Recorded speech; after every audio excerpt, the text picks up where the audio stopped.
Ici la radio, l'émission qui s'appelle Haut-Parleur. Il faut m'expliquer le concept peut-être. On pense à un homme qui parle debout. Quelqu'un qui se lève pour énoncer sa parole. Les haut-parleurs. Ah, ça peut faire penser à mon téléphone aussi. Sur quel thème c'est? Ça fait penser à la démocratie, en gros. L'émission qui s'appelle Haut-Parleur. Lundi 14h-15h à la cafette. C'est bien.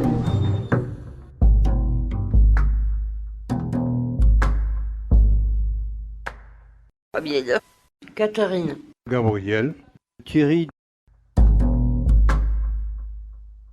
Les haut-parleurs, l'émission. Une émission assez spéciale aujourd'hui. à Bonafé. Ici à Bonafé, à Marchand, à Toulouse. L'expérience haut-parleur. Mon prénom Fabienne. J'ai 61 ans. Je suis rouillée. Rouillée de rouillée. Ici à Bonafé, à Marchand, à Toulouse. Et Bonafé, c'était un philosophe, mais l'histoire de Bonafé, je ne le connais pas. Ah, ça faisait tellement mal qu'on se bouffe les uns sur les autres. Je me refous dans ma chambre. De toute façon, j'ai toujours tort. Ils ont raison. Moi aussi, j'avais raison. Je le prends beaucoup sur moi. Mon fils, pas de nouvelles. Il est pas. Il est contre la psychiatrie. Il est contre les vaccins. Il est contre les médecins. Il en a ras le bol. Ça fait 12 ans, 13 ans. Il en a ras la casquette. Eh oui. Une fille, peut-être le comprendrait mieux.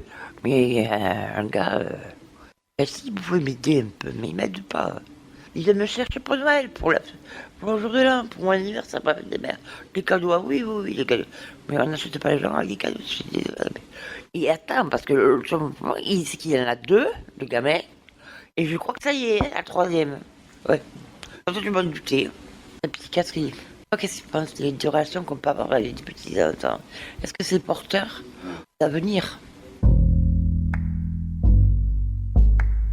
Moi, je pète un câble. La table de l'ordinateur en l'air. Sur la psychiatre. Oui. Eh oui. Des placements d'office. Ça fait quelques années, 3 ou 4 ans, je crois. Je passe pas libre.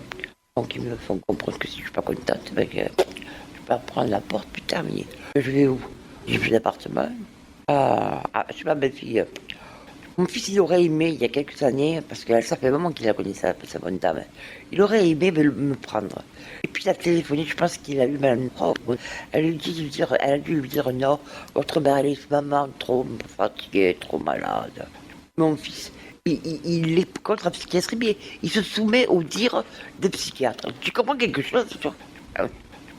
Je crois de plus en plus en moi, je crois de moins en moins aux psychiatres, aux médicaments, aux infirmiers. Les haut-parleurs, l'émission. Et on passe quand à la radio? Tous les 15 jours, le jeudi 13h30 sur Campus FM. Ben oui, parce qu'avant, on avait monté le club Bonafé. On avait monté un club, le Bonafé. Et on se réunissait au moins 2 fois par semaine. Et on parlait de tout. On avait mis de l'argent de côté, on a pu s'acheter une machine à laver, une machine à sécher le linge. On faisait des sorties au bord de la mer. Style vedette et tout. Ça s'est arrêté quand les deux responsables, qui avaient créé le truc, sont partis. Et c'était des infirmiers. Et à l'époque, on ne parlait pas d'éducation. Des infirmiers. Puis alors, attendez, parce que Mme Carole Bramier, elle s'est débatouillée pour avoir des subventions. Et comme c'est une association, il a fallu qu'elle passe par la mairie pour que ça soit reconnu en tant qu'association et tout. Pour la fête de la musique, qu'est-ce qu'on n'a pas été faire? On a acheté des t-shirts blancs, elle a acheté des logos, avec le fer à repasser, on a mis le truc. C'était bien, mais il y a longtemps. On se faisait des Noëls, on mangeait tous dans la salle de réunion, avec certains patients, soignants qui étaient là. On te dégustait des trucs et des machins incroyables, quoi. Julien était le responsable, il y avait Elsa en second, il y avait le comptable qui comprenait des sous.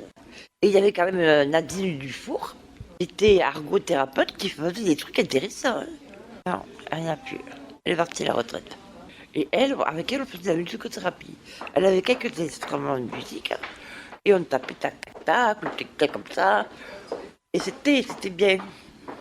C'était bien. On fait revenir le soleil. Hein. Voilà, bon appétit le soleil. Hein. Moi, ce qui m'intéresse, c'est la cuisine. Avant, on le faisait ça aussi avec le club. Oui. À part que le week-end dernier, on a fait des crêpes.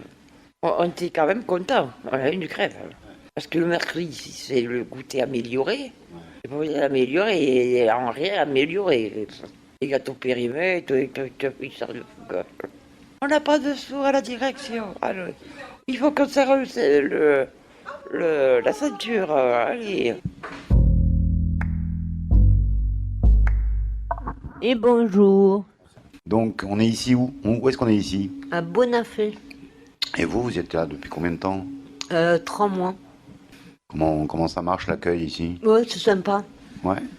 Ouais. Alors, on discutait avec Fabienne Ouais. sur les activités qui avaient tendance à manquer quand même. Hmm.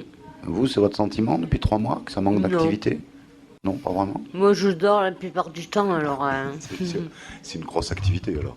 Ouais. Et vous avez compris pourquoi vous étiez ici? Pas vraiment, non. Et vous posez des questions? Non. Pas vraiment non plus. Non. Vous êtes là. Voilà. On réfléchit pas, si on commence à se poser des questions, on devient barjot. Si on n'a pas les réponses. Mais si on a les réponses aux questions. Mais je les aurai pas les réponses, donc vaut mieux pas que je me les pose. C'est vrai. Vous discutez avec des personnes ici? Oui. Fabien en discute. Hein. Les haut-parleurs, l'émission. Une émission assez spéciale aujourd'hui. À Bonafé. Ici, à Bonafé, à Marchand, à Toulouse. L'expérience haut-parleur. Je m'appelle Gabriel. Oui, vous savez que Gabriel, c'était pas une petite fille, mais c'était un petit garçon. Petit garçon de Gabriel, tu brûles mon esprit. Tu connais pas le fan club? De Johnny. Oui. À que coucou. À que coucou. Donc voilà quoi. Hop. Super fan de Johnny? Non, pas trop. Non, je suis un ancien animateur de radio. Je travaillais à Radio Soleil, à Fréquence Soleil en 85. Donc j'étais animateur. C'était où à l'époque? Radio Soleil, c'était à la MJC d'Ampalo, au 2e étage. Et après, je suis parti à l'armée. Donc il y a eu la nuit bleue, la radio bleue. Je ne sais pas si vous avez en rappelé. En 86, c'est-à-dire qu'ils ont privatisé toutes les ondes hertziennes et ils ont laissé que la bande FM. Disons que les ondes hertziennes ont été réquisitionnées par l'État. Non, elles appartiennent à l'État. Ah ok. Disons que on n'a plus de radio libre comme à l'époque, quoi. Donc moi ce que je sais, c'est que en 1986, j'étais appelé par l'armée, comme on était appelé à l'époque, et je suis tombé malade et depuis j'ai pas réussi à réémerger, quoi. Ça fait 37 ans. Vous êtes tombé malade dans l'armée, à l'armée? À l'armée, ouais. Vous étiez où? J'ai fusillé commando dans l'armée de l'air, les bérets noirs.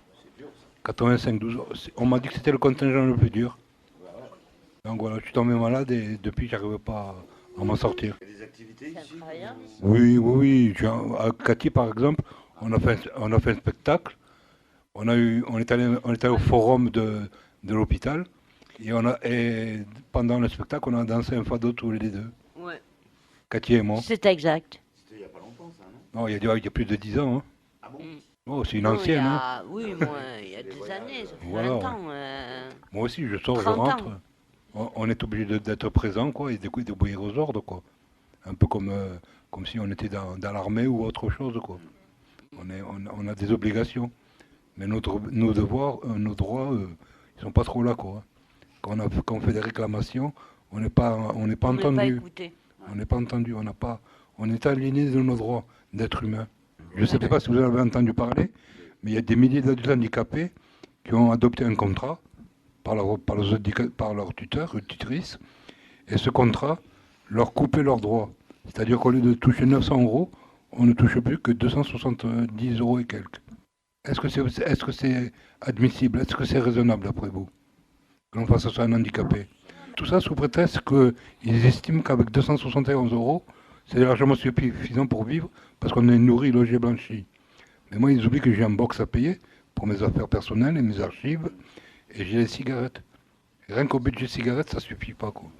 Voilà, quoi. Donc, l'État, je ne sais pas quelle sera la réaction de l'État. Demain, je vais voir ma tutrice et je suis dans l'attente. C'est elle qui gère mon budget et tout ça, quoi. Et qui me protège, quoi. Mais le problème, c'est que elle a des pouvoirs, mais pour avoir pour mes droits, je suis obligé de me battre avec les assistantes sociales. Et là, ça va faire 2 ans et demi que je ne suis plus entendu par personne.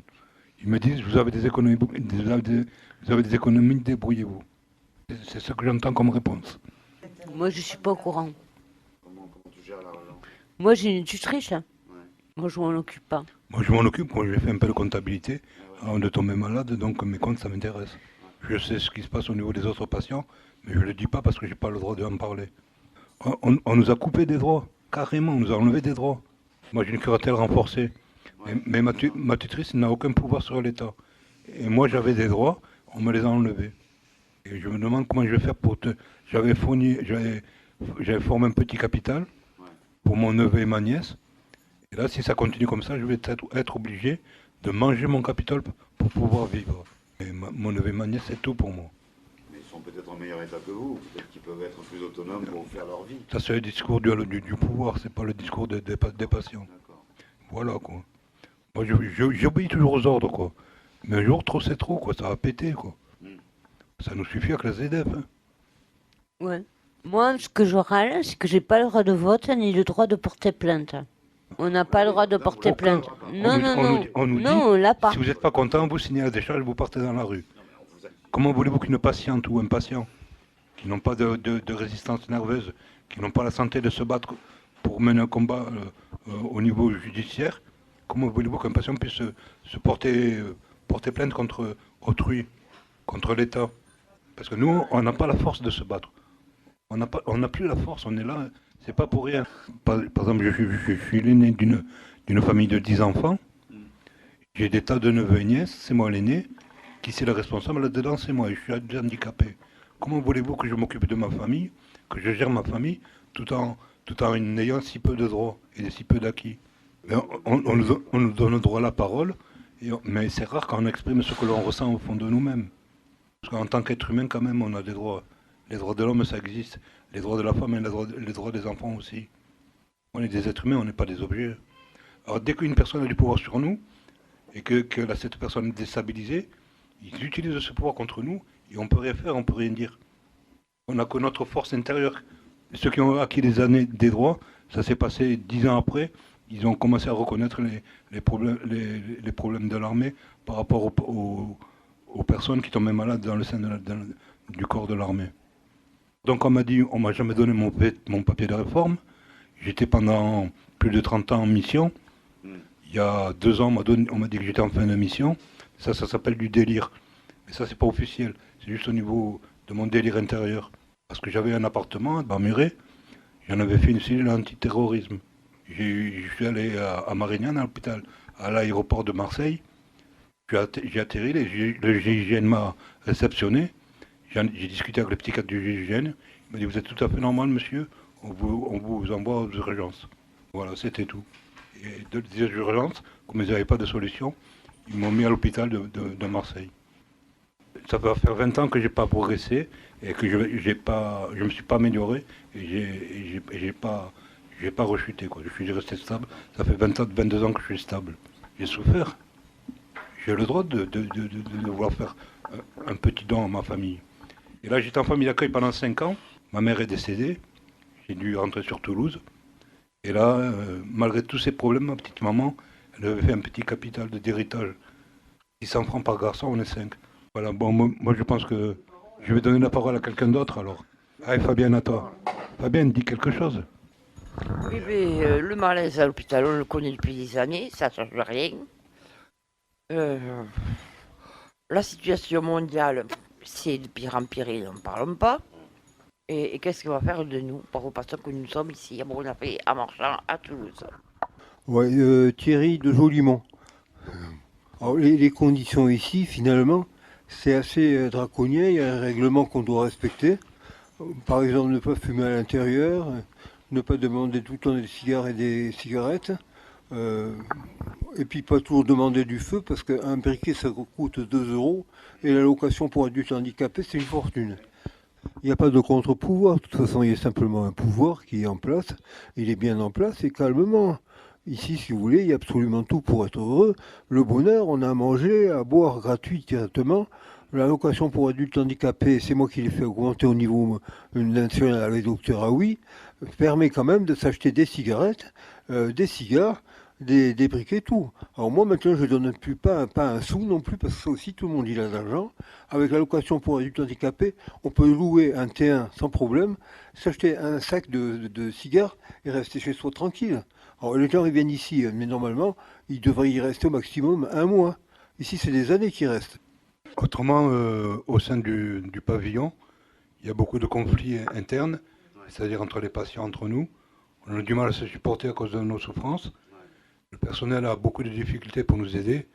Donc gérer un adulte qui souffre, en souffrance, c'est pas évident, quoi. Bon, pour le personnel, je pense que pour faire ce métier, il faut être passionné. Je vois pas l'autre intérêt que de faire ce métier. Bon, vous pouvez être fonctionnaire à vie, mais ils sont rares ceux qui arrivent en bout de carrière, quoi. Bon, alors le personnel soignant a des difficultés avec certains patients. Il y a des patients qui ne respectent pas le règlement intérieur et on les fout en taule, pas en taule, bordel, qu'est-ce qu'on fait? On les met à l'abri dans une chambre, ils ferment leur gueule comme ça pendant quelques temps. Et on les fait ressortir en pyjama pour qu'ils n'aillent pas se promener à l'extérieur, de façon qu'ils fassent leurs conneries à l'intérieur du bâtiment. Voilà. En tant qu'ancien Toulousain, je me rappelle avant le métro, quand il n'y avait pas de métro, Toulouse c'était un gros village. Et on était heureux, Peut-être qu'on avait faim, qu'on avait froid, mais on était plus heureux que maintenant. Alors les gens finalement ils cherchent le paradis. Je leur dis mais écoutez, vous voyez pas clair? Ah on voit rien. Mais ouvrez les yeux, putain vous êtes au paradis, bande de cons. Vous faites chier tout le monde après pour des histoires de fric et compagnie. On n'a pas beaucoup. Moi, une petite tente de l'armée, un sac de couchage de l'armée, un réchaud et mon couteau, je suis heureux. Je n'ai pas besoin d'avoir des châteaux. Je ne vais pas envier ceux qui ont des châteaux. Ouais, je voulais vous donner la recette de tartine au fromage. Alors, vous prenez une tranche de pain de mie, vous mettez une couche de chèvre, une couche de camembert, vous prenez du gruyère râpé, vous le mettez par-dessus, vous passez au four 1/4 d'heure, 20 minutes, vous le sortez du four, c'est prêt, c'est très bon, facile à faire, pas cher, et franchement, ça vaut le coup, quoi. C'est hyper vite fait, trop simple. Ouais. De rien. Eh bien, portez-vous bien. Eh ben, bonne journée, passez une bonne journée. Alors je vous souhaite une bonne continuation de Gabi les Créoles sur Radio Soleil, bien sûr. Et vous êtes toujours 30 ans après, plus de 30 ans après. Je suis vivant. Au revoir. Et moi, je suis extrêmement content de pouvoir être avec des gens normaux qui sont capables d'ouvrir leurs oreilles pour voir et leurs yeux pour voir les oreilles. Pour entendre, il faut mettre de l'eau d'Ispray pour les oreilles. De l'eau d'Ispray, ça débouche les oreilles. Et on n'a même pas besoin de lunettes pour regarder le soleil, il suffit de fermer les yeux. Où est le problème? Alors, je suis très content que des gens viennent ici pour pas apporter un sang nouveau. Pas vraiment nouveau d'ailleurs, mais enfin bon, un sang nouveau quand même, pour mieux connaître l'hôpital psychiatrique, qui est un paradis. Pour moi, c'est un paradis. Bah oui, bien sûr. Et tous les autres, ils sont mes copains. Toi, t'es mon copain, toi, t'es ma copine, tout le monde, il est bien. Puis quand il y a un con, bon, il n'y a pas de problème. Je discute avec lui, il devient moins con. Bon, allez, encore merci. Ici la radio. L'émission qui s'appelle Haut-Parleur. Lundi 14h, 15h, à la cafette. Centre hospitalier Gérard Marchand. C'est bien.